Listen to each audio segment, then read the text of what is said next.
Hello, colleagues. Hopefully, you hear us and see us well enough.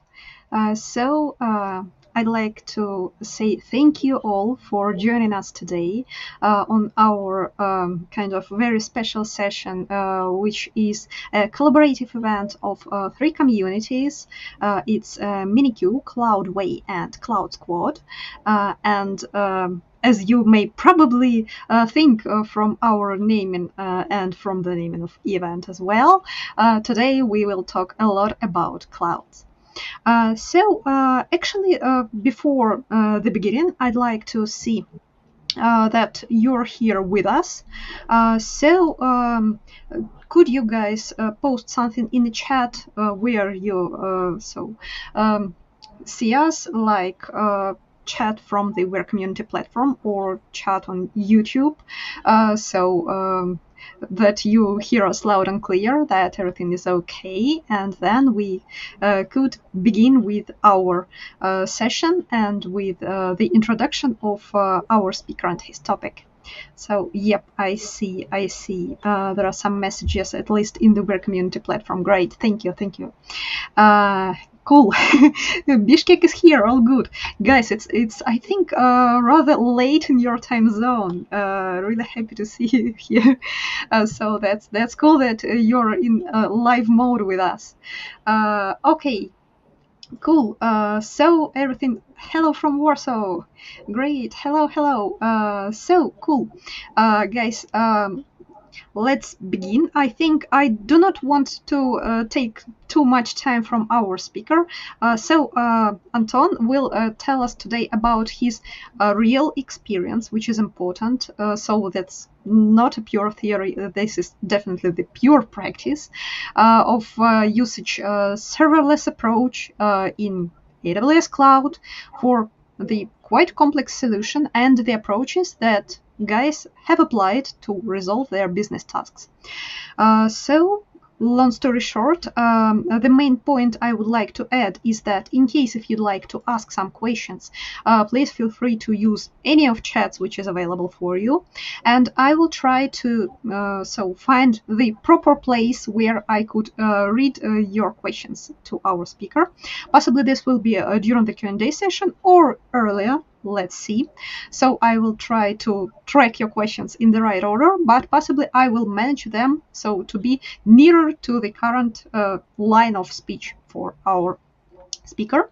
Do not forget to use the Wear Community platform to join the communities which organized today's event. And let's move on to the actual speech. Anton, the floor is yours. Hello, everyone. It's great to see you all today, and thank you for joining us. I'm pleased to welcome you with the presentation and discussion on serverless S3 data processing architecture. So let's go further. Our agenda for today is an introductory part, where I will be telling you a short but meaningful story about the implementation of a serverless architecture. Then we'll look at the implementation details that I dare to say it made the solution a success. SQS.let's use AWS step functions, Python multi-threading. Near the end, we will be watching at performance benchmarks for Python code. And as a bonus, we'll have a look into the AWS Lambda performance tuning technique. Sounds interesting, right? So if you're ready, I'm ready too. Let's get started. To introduce myself, my name is Anton Sukhanov, and I'm a senior systems engineer at EPAM. I work as a developer and an engineer in life sciences, healthcare domain, and in ML ops and data DevOps. My key skills include DevOps, AWS, Kubernetes, and Terraform. Okay, so let's introduce the story. The DevOps team I work within develops a comprehensive software platform that allows genomics laboratories to produce and process next-generation sequencing data. It provides built-in and user-defined calculations and consists of many platform components as well as external applications. The platform utilizes the S3 object storage that's used for storing temporary and permanent calculations data, and it relies on S3 lifecycle policies for cross-region replication and storage classes assignments. Well, as a DevOps team, we received requests. Well, there are a lot of applications that developed by different teams, and they all have their own specific domain requirements. And the idea was to create something like a supervisor component to optimize the cost of the storage. So the logic of controlling the storage classes and replication will be developed in such component. Well, the first thing we did during our researchment is setting the constraints based on our preferences and capabilities at that time. The first idea was that we would like to implement the system or the component by the DevOps team itself without changing the areas of responsibility between teams like developers and DevOps and etc. Well, the second idea was that we prefer the serverless cloud native approach over the classic one. We have some Python code in Kubernetes, in applications and cron jobs, but we decided to try to implement it like in a serverless cloud native way.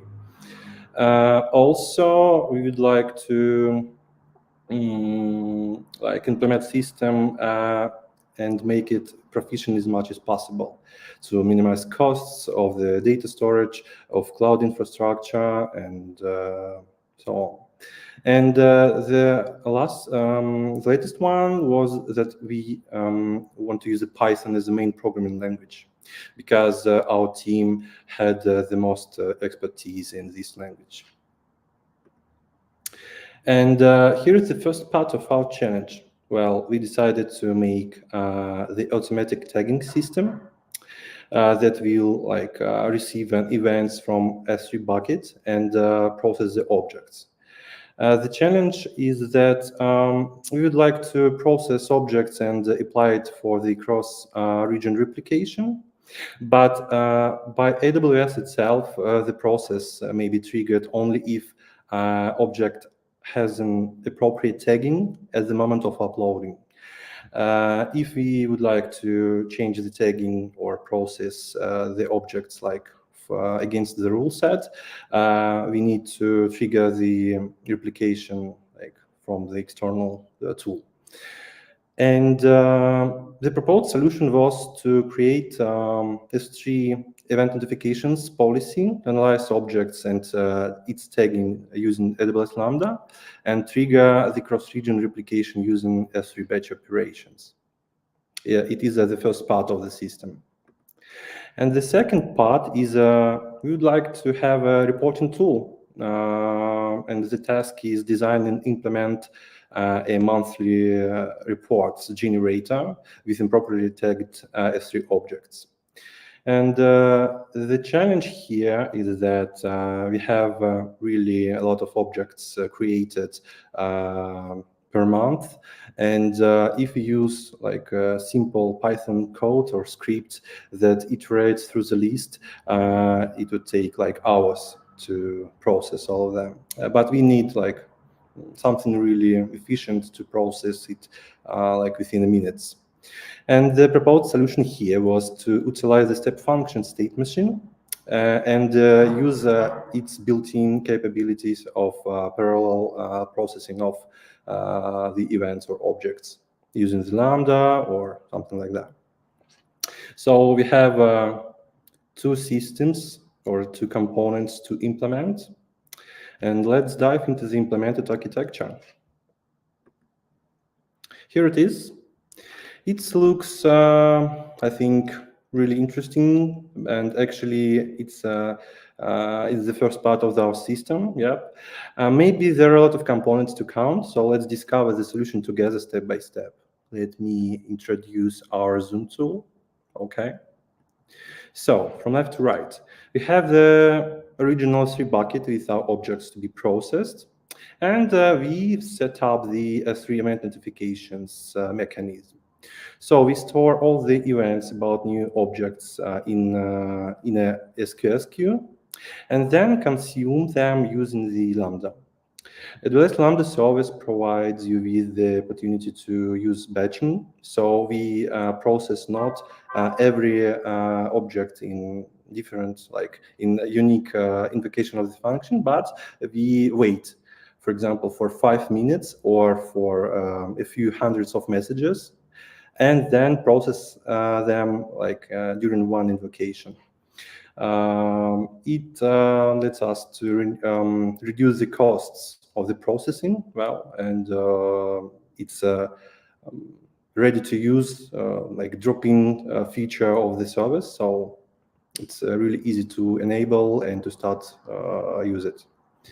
Well, if our object is eligible for the replication, we can create objects to replicate event and store it in different SQS queue. So we process new objects and ensure that it has a like appropriate tagging. And as a second step, we can enqueue the cross-region replication. Let's continue with our second part of the system. Okay, here we go. Here we have a replication lambda that is triggered via the event bridge scheduled event.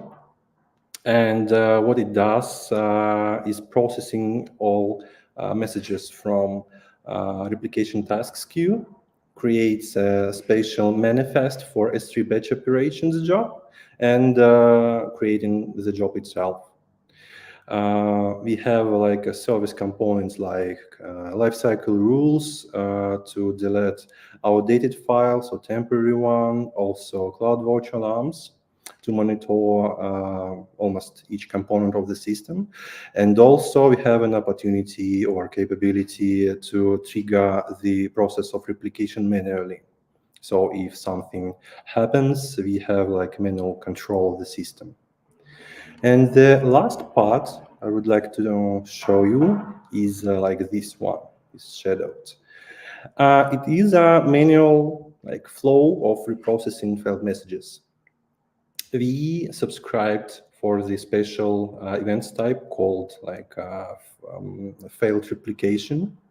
We store it in the different like separate SQS queue, but we do not process it automatically. Instead, we have a CloudWatch alarm that tells us that the queue is not empty, and the operations team, like DevOps team, can investigate the issue, watch the messages inside the queue, and like fix it.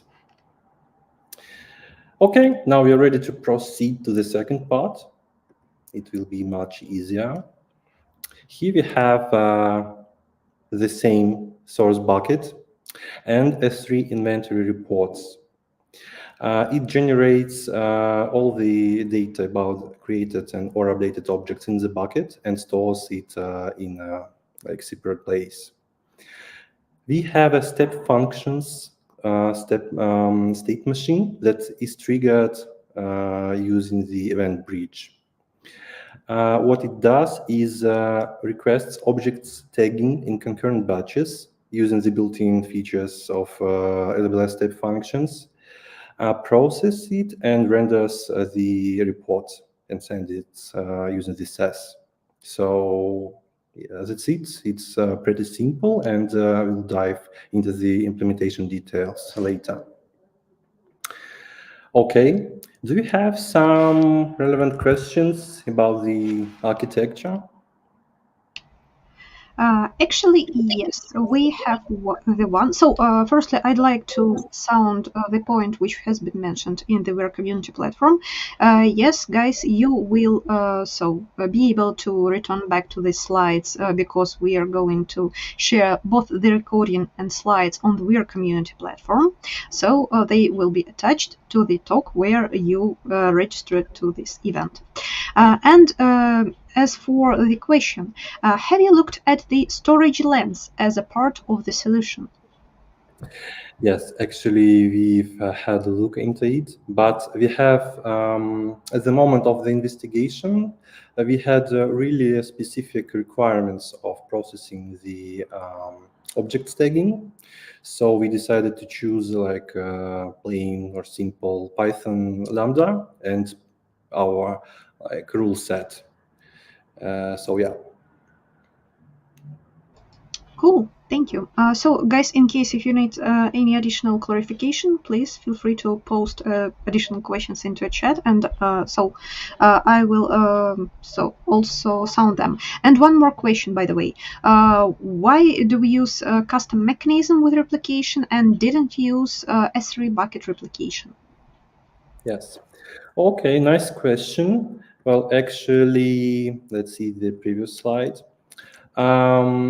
The main challenge of automatic object staging in our case is that we have a predefined cross-region replication policies on the bucket, but it targets like specific tags on the objects. And AWS can trigger cross-region replication only if appropriate tagging is already set during the object's upload. If you upload object and set the tags, nothing will happen. So that's the reason we implemented the replication flow using the Lambda. Okay, and one more question. I might have missed it. Why state functions? To decouple state transitions, would one lambda not suffice for that? Okay, yes, step functions is used here for a purpose of orchestrating the parallel processing of objects, and we'll see the details of implementation like in a few slides, in a few next slides. Okay. So then let's move on to the next part, and I think I will ask more questions later when guys will be ready with them. Okay, let's move forward. SQS data queues. Have you tried to utilize such feature of AWS SQS service yet? Well, if not, let's see the core principles and advantages. Data queues actually is an essential feature of Amazon SQS, and it's designed to handle like failed messages that can be processed by a consumer. It works really fast and it's easy to set up. Actually, we set up our like general queue, connect the consumer, and set the max retries parameter. If consumer tries to read message over and over again, maybe due to the fault, broken JSON schema of the object, or maybe Lambda has lost its permissions in IAM, right? We can redrive such messages into the separate data queue and let Lambda to stop of reprocessing them.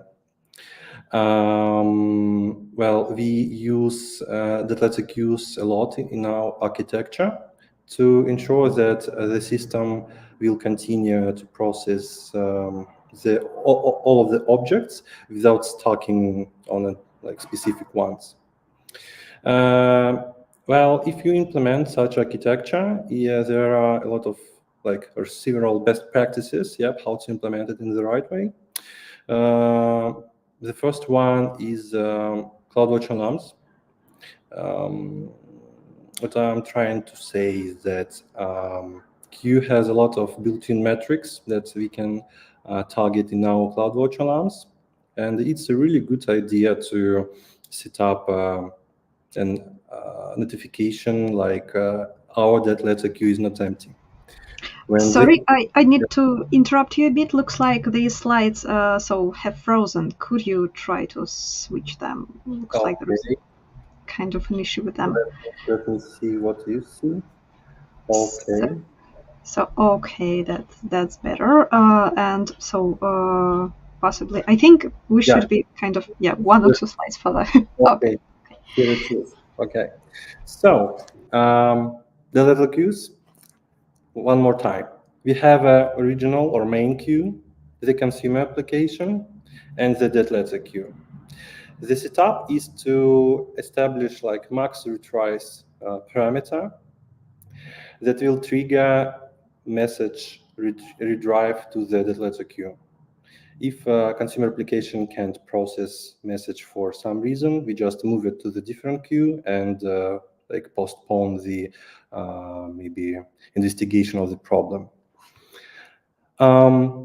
As I said previously, the first best practice is to set alarms notification for the letter queues.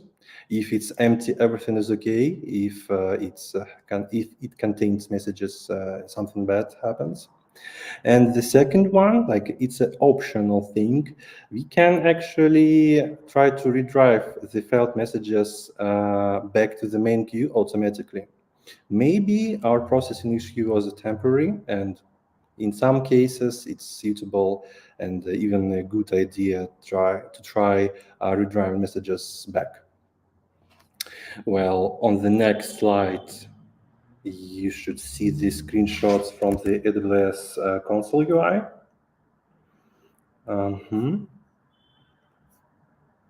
Okay. Could you tell me, do you see it?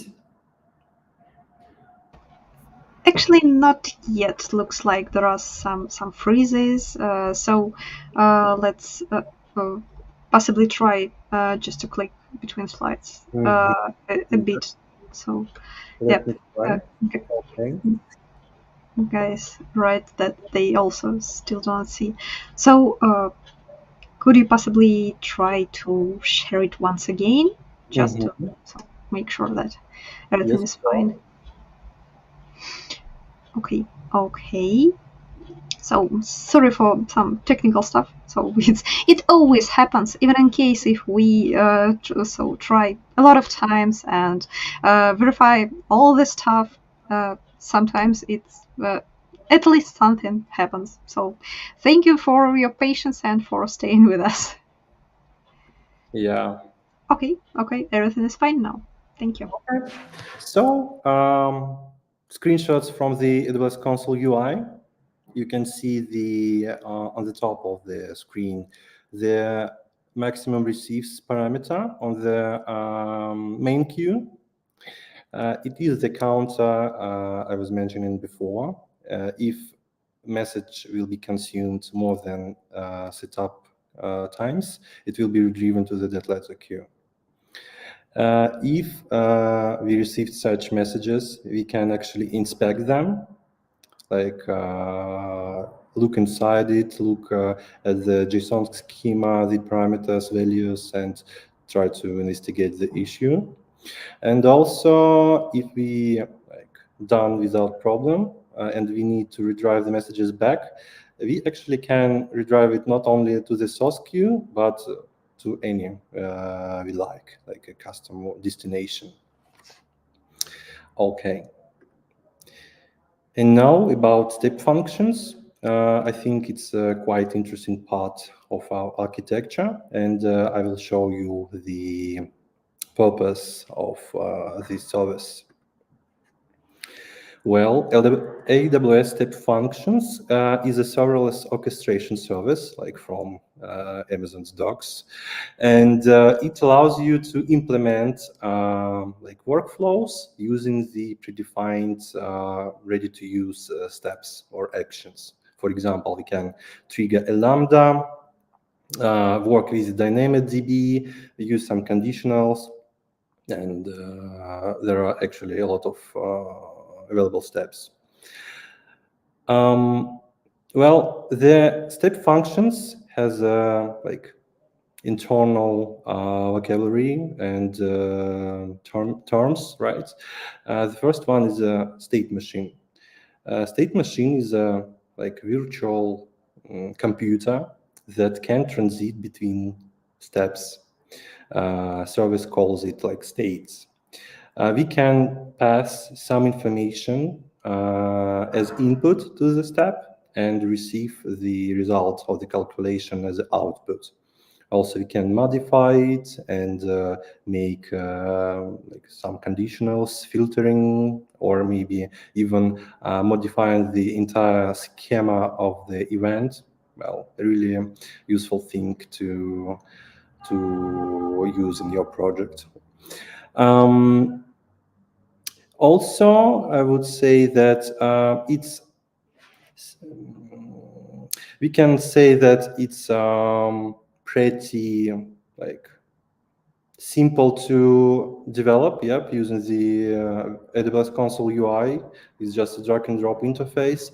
But if something wrong with our algorithm, is it easy to debug and to investigate the issues? Actually, yes, because each invocation of the step machine is deeply logged. We have snapshots of the data between steps. We have logs using the CloudWatch, and during the implementation, I can say that it was really fun to develop and troubleshoot it. Let's continue to one more screenshot from the UI.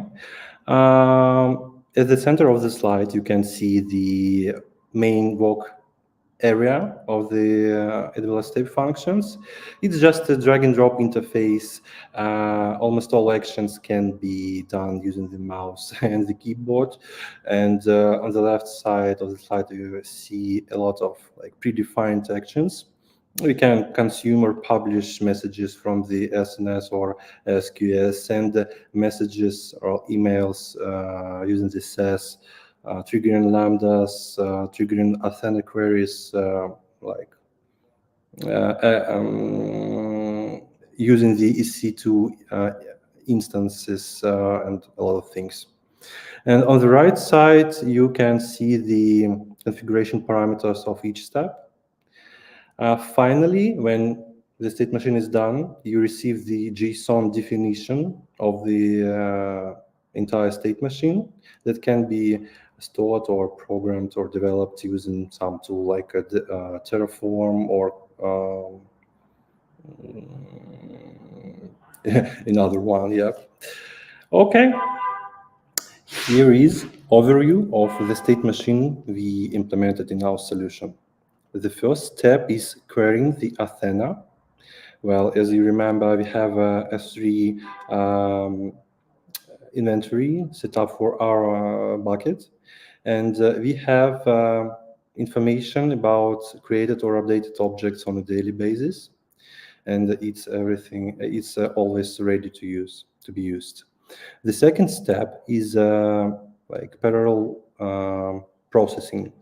We receive or we take the CSV file from the Athena and let the service orchestrate parallel processing of the data.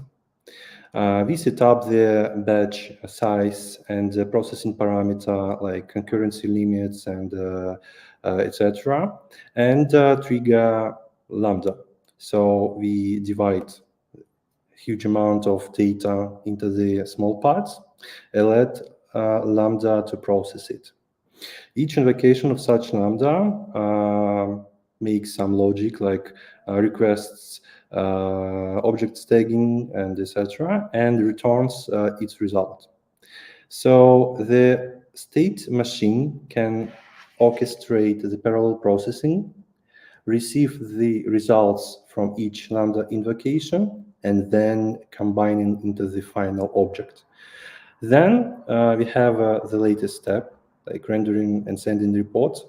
It's a pretty simple Python code that receives the list of like improperly tagged objects and then renders some email.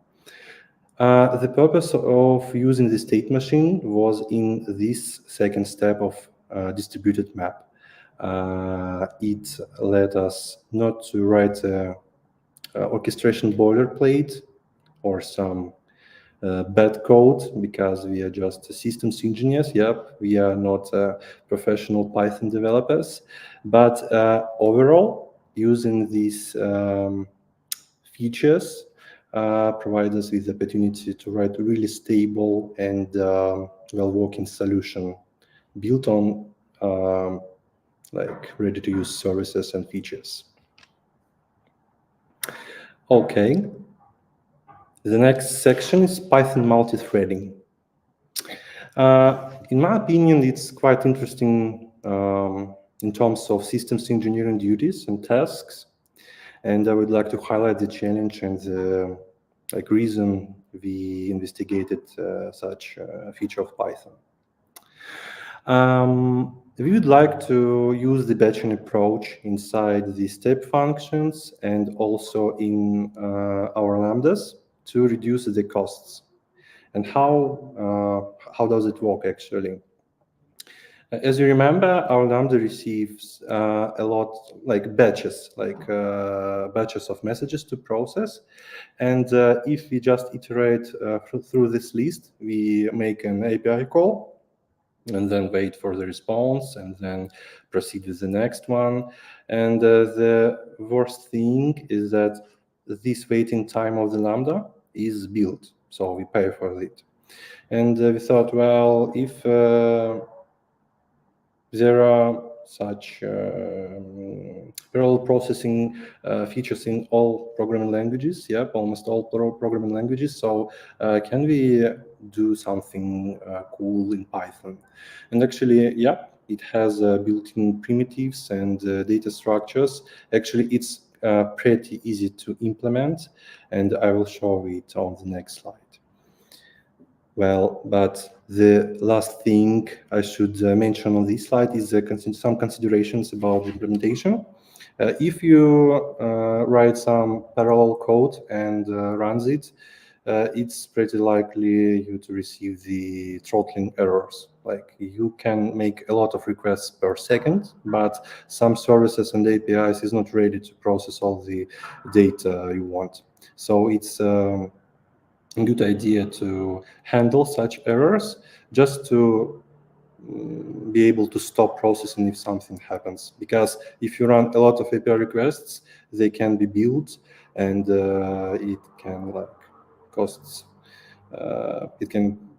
too much to make a mistake. So it's better to think through this.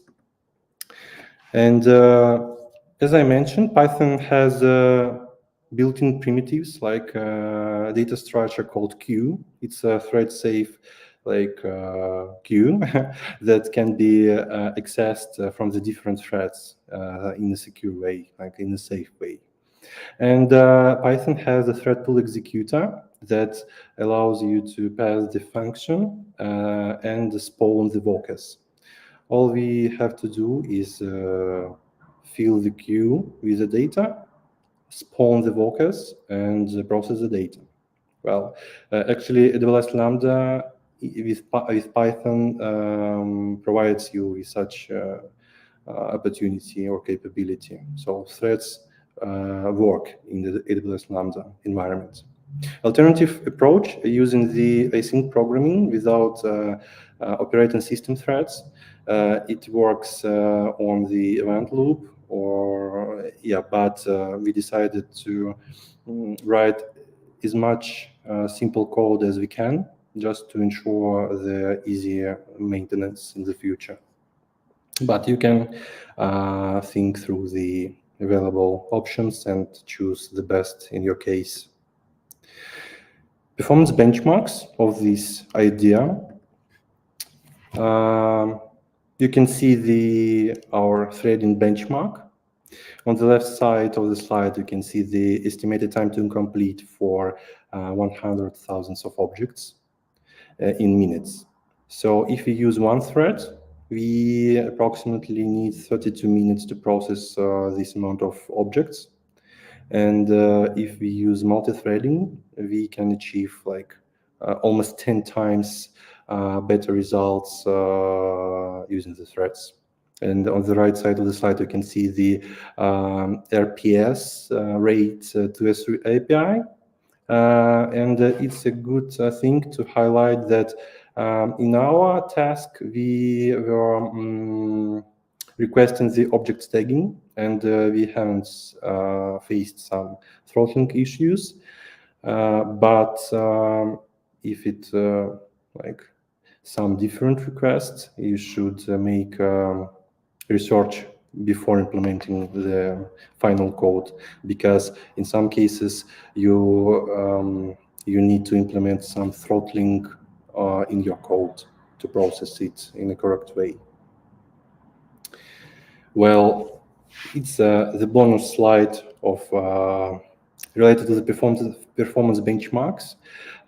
There is a project called AWS Lambda Power Tuning, and what it does is helps you to understand how your Lambda works in different like settings.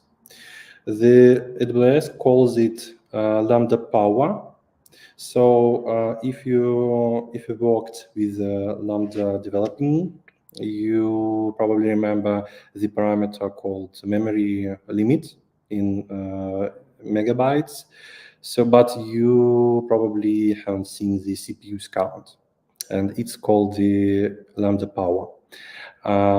More RAM you assign or set for the Lambda work, the more vCPUs your Lambda will be able to utilize. It means that, for example, for the Lambda with 120 megabytes of RAM, it will receive the approximately 0.1 vCPUs, like very small amount of CPU time.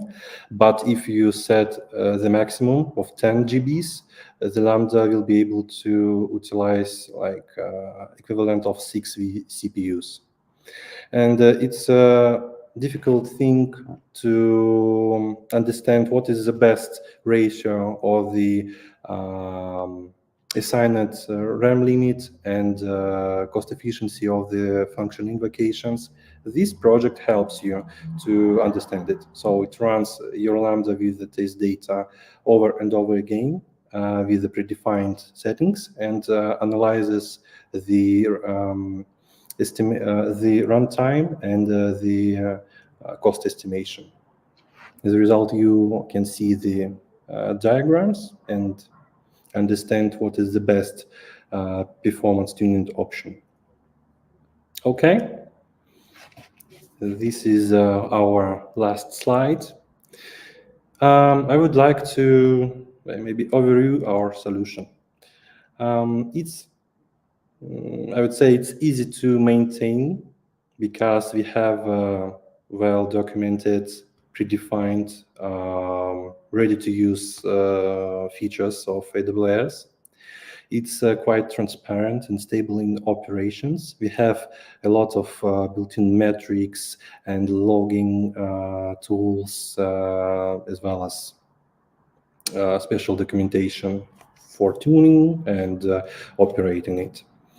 Also, as we implemented in a serverless way, we eliminated the need for always-on EC2 instances or containers, manual scaling or capacity planning, because our system scales like on the way we go. If there are no objects in bucket, we don't have compute capacity, and it actually almost free to use if we think about it in terms of free tier. As I mentioned, there are a lot of metrics available out of the box, and it's easy to target them into our alarms.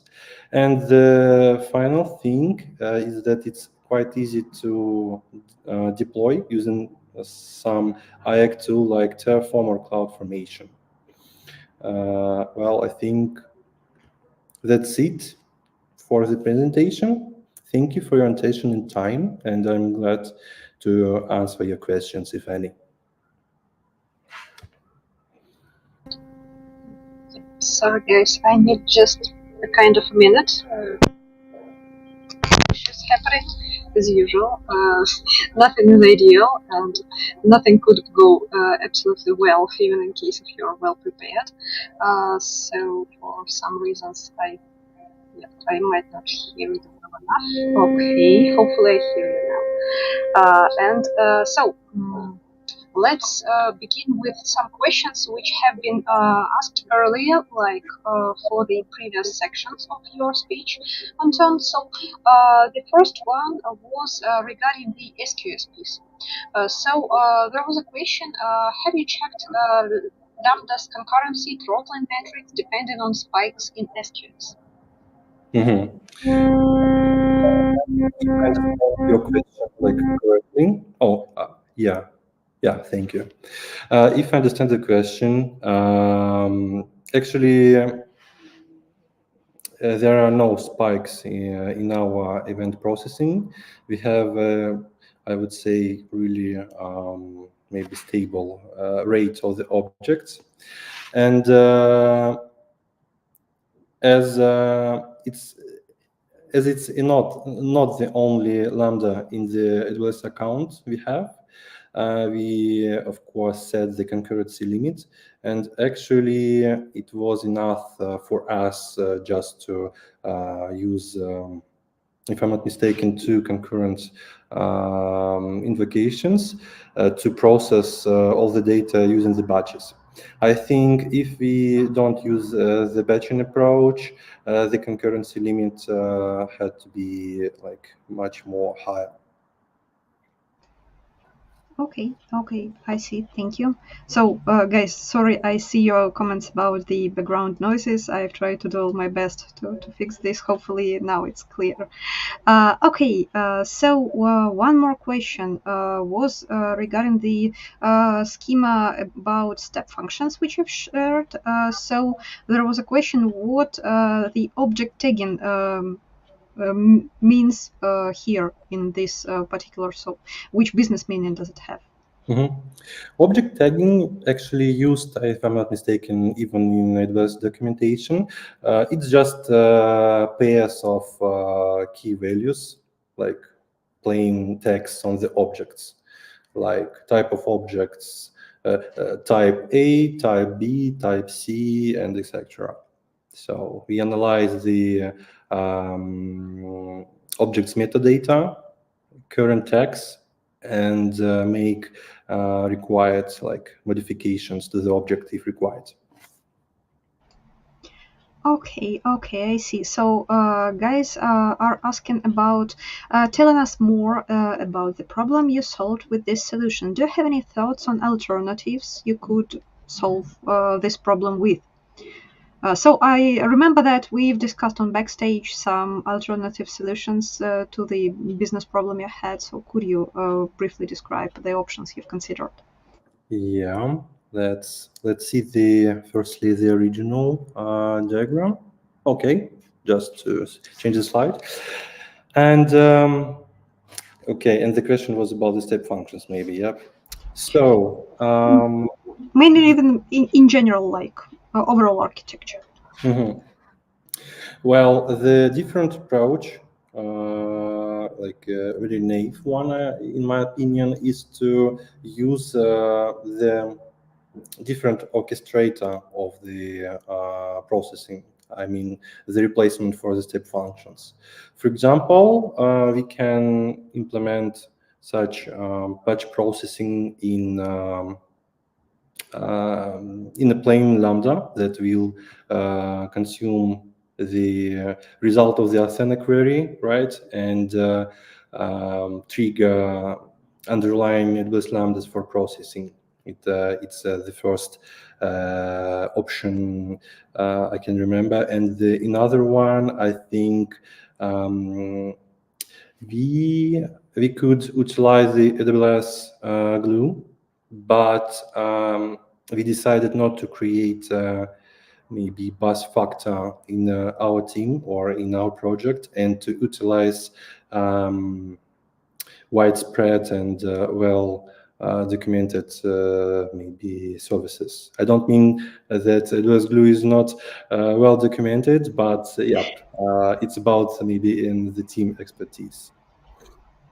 Okay, I see. So, actually, returning back to the first question about the problem you solved with this solution, is my understanding correct that we could sum up all this business problem you've solved, like the labeling of files mainly? So you needed so kind of classify them for further processing. Am I correct? I think partially, maybe if we sum up the entire business requirement, we would like to have a sidecar system that monitors data storage usage. And for its operations, we need to tag objects in appropriate way and trigger some actions like cross-region replication or reports. So I think it's a much more complex thing than just object tagging. So it's just a supervisor component for the our platform. Okay, thank you very much. While monitoring the questions and waiting for some more from guys, do not hesitate to use the ability to post your question into a chat. By the way, in case if you watching us as a recording right now, then possibly since we're going to share the recording with our community platform, in case if you also have any questions, please do not hesitate to use the comment section below the talk on the Weir community platform, and we will definitely also find a way to respond. While we are waiting for questions from guys, one more question from me. Do you see any room for improvement in this current system? Do you see any further steps, further possibly tool set you'd like to introduce here in order to, I don't know, make it more efficient or make it kind of wider in terms of functionality? Mm-hmm. Okay, nice question, actually. I thought about it and decided to think through the idea of re-implementing this part of the system that we can see on the current slide into the step function, because step function state machines can consume SQS messages.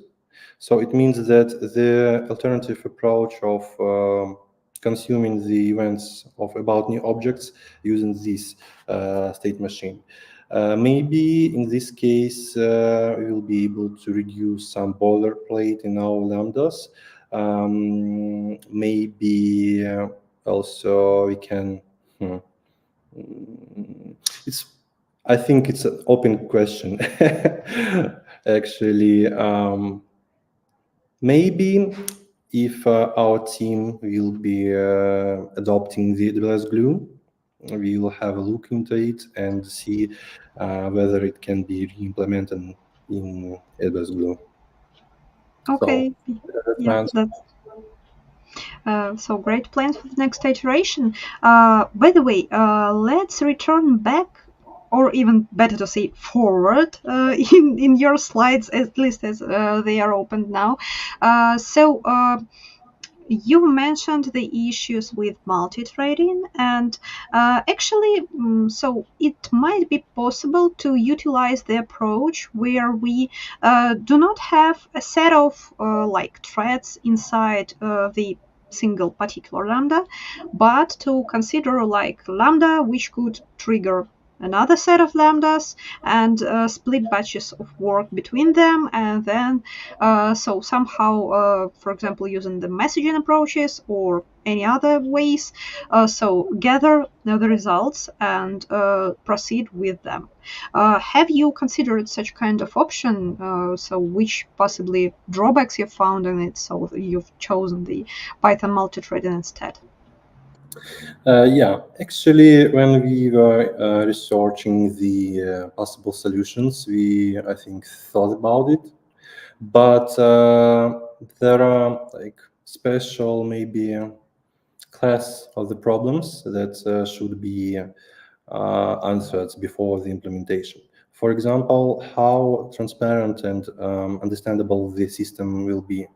I mean, if we take maybe orchestrator lambda, like the main one, that will consume the data and trigger the underlying lambdas. What if something happens, something unexpected happens during the processing? Will we fail entire process, or something like that, and what login messages and debug data we will have at this at this moment. Actually, maybe in some cases it's easier to implement such supervised Lambda. But if something happens with the algorithm, with maybe connected services, it's quite difficult to debug it.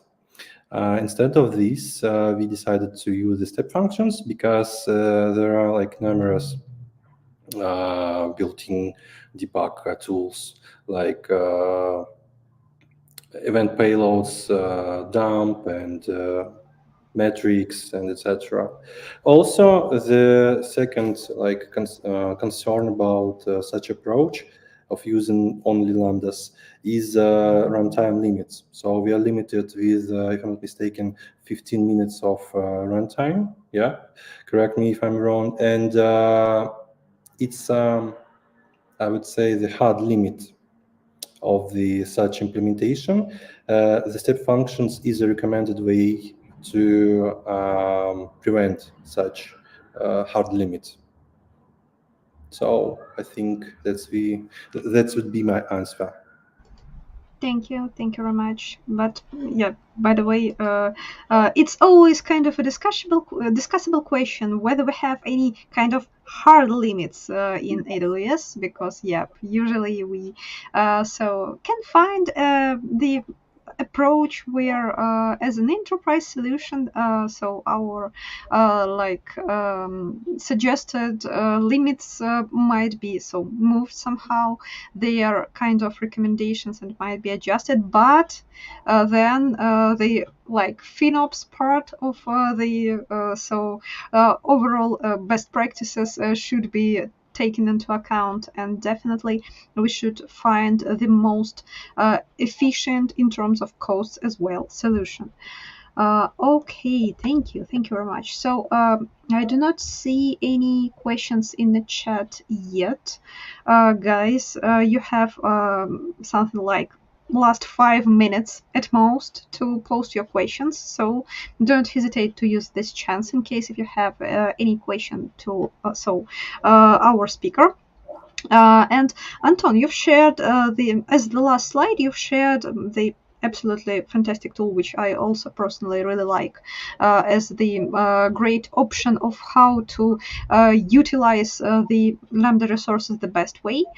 So have you tested your solution efficiency in terms of the resource cost balancing?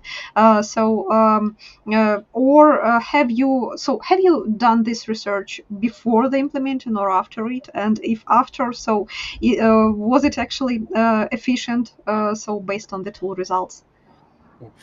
Actually, you haven't using this tool at least, because when we implemented the entire solution in the Terraform, there were a few parameters to set. For example, the memory usage limits, and we understood that we can set up like a minimum limit and like have a long lambdas runs or maybe short runs, but with a higher cost. And we did like plain manual research using some maybe 3 or 4 cases, and after that, after the production launch, we've researched this tool, and I think in with the next future maybe release, we will retune maybe the system with the new parameters using this tool.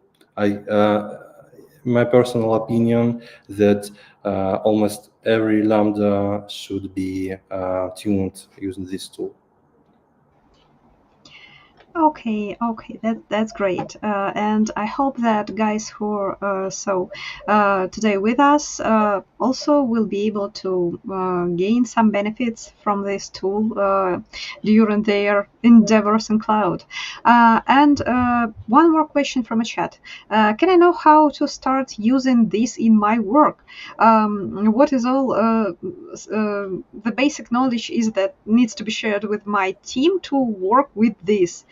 So basically, let me begin a bit. I'd like to make such some kind of disclaimer. Uh, I really thank Anton for the information which was shared regarding the common stuff around the tool set, so you definitely could use it. But as for the particular solution, we always should think about the particular business requirements and how to apply the tool set for them.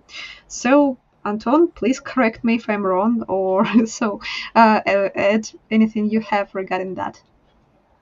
Yeah, I think yes. If I understood the idea correctly, well, I think where we face um, maybe the processing of huge amounts of objects or data, I think it's suitable to utilize such tool. If it's just a lambda that triggered like once a month, I think it's a little bit over engineering in some cases. And in general, regarding the approach which Anton has described, all of the tool set guys applied is really broadly used across the entire cloud expertise in AWS, I think. And this tool set have a lot of different applications. So I think that basically, yes, this tool set can be applied to a different wide range of cases. But still, even in case if you have similar business requirements and similar technical background of your team, you should definitely think about which tool set is available in this particular point of time, because AWS grows rapidly and they build a lot of tools, and a lot of tools are frequently updating. So possibly at this particular moment of time, you might find even a better solution. And by the way, you might not be focused just on a single cloud. And my question to you, Anton, regarding that. So you've told that your team was thinking about the kind of cloud native solution, but still, it's kind of really vendor tied, kind of vendor locked. So is this kind of okay from your standpoint for your particular business requirements, as well as the background of the infrastructure from the customer, to have such kind of tied connection to particular cloud vendor? Well, yeah, actually, I have some opinion on this topic. Well, it's a well-known phrase, yep, like cloud agnostic. We would like to develop such applications, not to lock on the specific cloud, yep, but actually, each cloud provides you with really powerful features and services that let you to do business in a much more efficient way. So we can have like separate teams for database management and maybe some data storage team and etc. And we will be really like cloud agnostic, but I don't think that it suits business needs in most cases. In our exact like case, we use a variety of AWS services, and instead of be cloud agnostic, we would like to utilize as much more like is much more as we can from the AWS. And that's the reason we implemented it using the step functions and the SQS and etc. etc. Okay, yep, I also agree that so staying in a single cloud and without any plans to have kind of hybrid solution or migration or something like that, it's really important to utilize all the abilities of that cloud. So otherwise, this might not make any have any sense. And to have the solution which might be easily moved to another cloud, that's great. But sometimes it's better to optimize your solution to the particular setup you have. Okay. Thank you very much, Anton, for your speech, for your great answers. I think audience also thank you a lot. Uh, Guys who are still staying with us or who are watching the recording, thank you very much. And I hope that you've got a lot of interesting and useful information for your further work. I see the comment, start with Lambda possibilities and step functions. I hope that you guys will have a chance to try even wider tool set of AWS. It's really amazing. And in case if you like our today's session, please feel free to share your opinion using the stars rate talk functionality on the Weir community platform. And in case if you'd like to say thank you for the speaker, you could also use the thank you button on the Weir community platform below the talk. We're going to share the recording soon, and these slides will be shared as well. So thank you, everyone, and have a good time. Bye.